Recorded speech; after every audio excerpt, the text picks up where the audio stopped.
Hello and welcome to our YouTube video. On Tuesday night, there was a fire that broke out at a new TSMC manufacturing facility located in Yunnan, Taiwan. The fire was detected at 7:30 p.m. local time, and thankfully firefighters were able to put it out by 9:10 p.m. without anyone getting injured. The fire spread to a 300 square meter area and caused damage to some machinery and the piping system. The county's fire bureau is still investigating the cause of the fire, and TSMC is also running its own safety investigation. The facility was under construction, and TSMC had already completed the structure of the main building and the installation of some of the key factory infrastructures. They were at the stage of building clean rooms and the piping systems.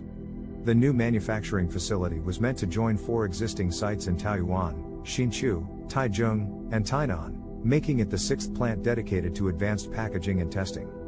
Its capacity will take some time to be operational. However, TSMC has shared more information on its upcoming 2 nanometers class processes, which aims to expand their N2 plans with the N2P, performance, and N2X, extreme performance, high voltage, nodes.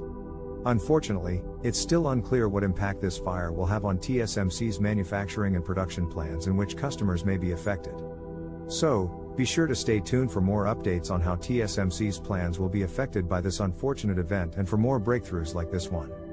Thanks for watching.